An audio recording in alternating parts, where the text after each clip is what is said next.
Okay, so these videos are to remind people of the specifics of what it is that you want to be practicing when you're out learning to drive with parents and stuff like that, going to the supermarket or doing those little drives. Obviously, lockdown has done things to all of us, and for me, basically, all this area here used to be neck, but now it's turned into part of my face. And I've got a suntan from the fridge light. Anyway, so you guys might have forgotten or maybe not practicing in the right way and as specific as you need to be. The thing to remember about passing a driving test is about that consistency of what you do and doing the same thing time in, time out. You need to be confident when you go into a test, and you need to be confident that you're going to be able to keep people safe when you're driving out on the road as well. And the way that we create confidence is obviously knowing what to do and then being able to do that, and then being able to practice that and being confident that actually we're going to do it the right way. So doing it the right way every time, even if you get it wrong, being aware that you just did it the wrong way as well. That consistency is going to be what helps to create confidence when you do your test. Confidence is massively important. When you're driving with your instructor or parents and stuff like that, your confidence should be at 100%, so that when you do your test and you start questioning yourself a little bit more, that your confidence can drop a little, but you still make good decisions and are able to pass that test without making massive gaffes. People don't generally fail tests because they can't drive. They fail tests because they can't cope with the pressure, and the confidence is gonna be something that offsets that pressure. And you know, planning and awareness is something that pressure and a lack of confidence can steal from you, because if you're not looking ahead and you're thinking about or feeling those nerves in the car, that brings your attention into the car, into how you're feeling, and then you're not concentrating on the road ahead, and then you can be caught out if something that you need to deal with happens. Yeah, so you know, really important consistency in what you learn, how you learn it. And the thing that you have to be aware of is that, you know, you need to be safe drivers. And when you have passed your test, you're going to be responsible if no one sat next to you. You've got to be able to handle that pressure and also to be able to keep people safe. One of the things I want to introduce also, which I should have introduced in the first moving off and stopping, was planning and awareness. Anticipation, planning and awareness is really important. Now, the reason that the plan is important, one, because it makes you a cognitive driver. People will get your license and you're driving around. But secondly, if you go, right, this is how I need to do this, and you do it, say, I'm going to pull up on the left there by the lamppost as an example. If you pull up past a lamppost or before the lamppost, then you've got something to measure up against. So, okay, I press the brake a little harder, or I press the brake not quite hard enough. Yeah, so you've got something to measure up. So you need a plan, one, to know whether what you're doing is going right and that your car control is going good, and your plan was the right plan to have, but also that gives you something to measure up about what actually happened. So do you pat yourself on the back to say, yeah, I got it right, and then build that confidence, or do you go, actually, you know, I need to do something a little bit differently next time? So plans are really important.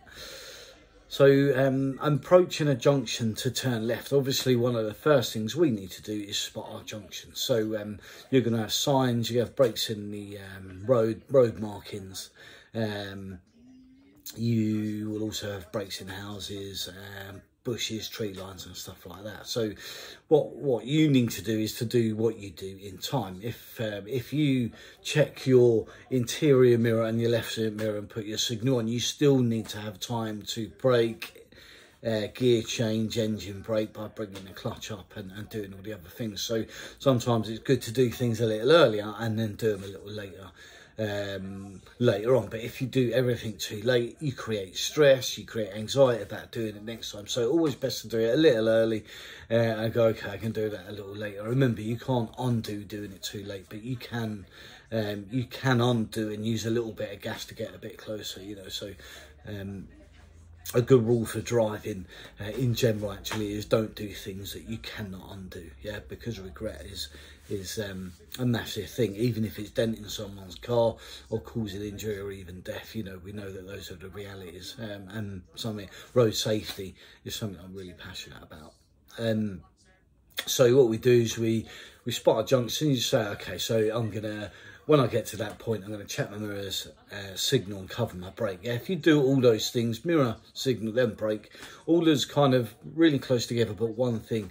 And then the car's going to start to slow down. That gives you more time to implement the rest of your plan. Remember, this stuff needs practicing as well. It's about coordination, and it's about getting your feet to the right pedals and stuff like that. And for some people, that happens really quick. With some people, that takes a long time to get the hang of. So we're going to check the interior left mirror, put your signal, and make sure there's no they're going to make sure there's no pedestrians or cyclists in that left hand side. Now most of the time you never see anyone there, but if you're travelling down a slow high street, you know, with the traffic slow, there's always easily going to be bikes or even people with pushchairs walking up and by. So those mirror checks are really important to keep everyone safe and for passing your test, because you're not going to pass your test without them. So we mirror signal. We're going to scan through where our junction is, because what we don't want to do is go round a cyclist or a slower moving thing and then cut across in front. If at any point you think that that's going to happen, then you're just going to wait behind, and then you'll go in after those slower moving vehicles or people. So you mirror signal, cover your brake, into second gear, so push it away and back. Don't pull down over and back, just push it away and back, and you'll never get in the wrong gear. So first, second, third, fourth, fifth, sixth, yeah, if your car's got 6 gears. So you push it away and back, and you bring your clutch up to the bite point. So give yourself time to do that. So the bite point isn't just where you move off, it's just when the clutch is going to affect the movement of the car if you're in gear. So you go from third to second, you bring it to the bite point, and then bring it up slowly like you're moving off, and then the car won't jolt as it slows down the wheels of the engine. The importance of engine braking is that the engine slows the wheels down, but it keeps them moving as well, so it's impossible to skid the car. If for instance you only use your brake, you press them really hard, you're only braking at the wheels, so there's nothing keeping them moving. So obviously we've got ABS these days, but if you've got an older car, or you know, it's a really slippy road, then those wheels can stop dead if you're only using the brake with the clutch down, which we know is called coasting. So bring the clutch up to the bite point, slowly up. That'll give you more slowing down power, and the real bonus about that is means you're already in the right gear to keep moving at the right speed again, because you just used it to help you slow down. I don't like I use engine braking in first gear, but for you guys, and that really needs a load of control to do that with that clutch. So I would say if you're going to go into first gear or need to go into first gear, just get it into first, get it slowed right down, and then find the bite once you've slowed right down. You're not going to skid at 15 miles an hour. Unless obviously it's really icy or anything like that. Anyway, so look into the road that you're going into.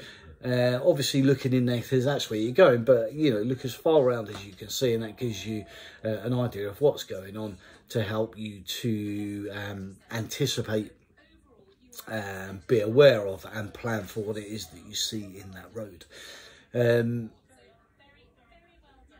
You know, remember that driving for some people can come naturally, or even if they can't do it right, they feel excited by it and not too much fear. It's okay to feel scared on the road. It's okay to tell your instructor or whoever you're with that you'd like to go somewhere that you can cope with better. I've seen learners doing 25 miles an hour on a 50-mile-an-hour road. You know, and unless there's actually a problem with the car, it's not really acceptable. If you can only do 25 or 30, then you need to be somewhere where we're not frustrating and upsetting the people behind, because everyone needs to get on their road. You know, generally people are patient with learners. There are a lot of morons out there, probably the same morons that don't signal left on the roundabout, or use their signals at all, to be fair. I don't understand why you wouldn't want someone else to know what you're doing. Anyway, sorry, I digress. But, you know, holding people up and causing a traffic jam on the road that should be a lot faster isn't really acceptable. And if I had a pupil that didn't want to go over 25 and a 50, then I'd swap seats with them and take them somewhere where they would feel comfortable with a road, so that everyone could get on with their day. Anyway, I hope these videos are helping. If you know someone that needs a little bit of help with them, then or, you know, a little bit of help with knowing what to do, whether they're teaching someone, if they're learning themselves, and give it a share, pass it on. Yeah, just here to help. Oh yeah, I'll see you, Tarmac Guru.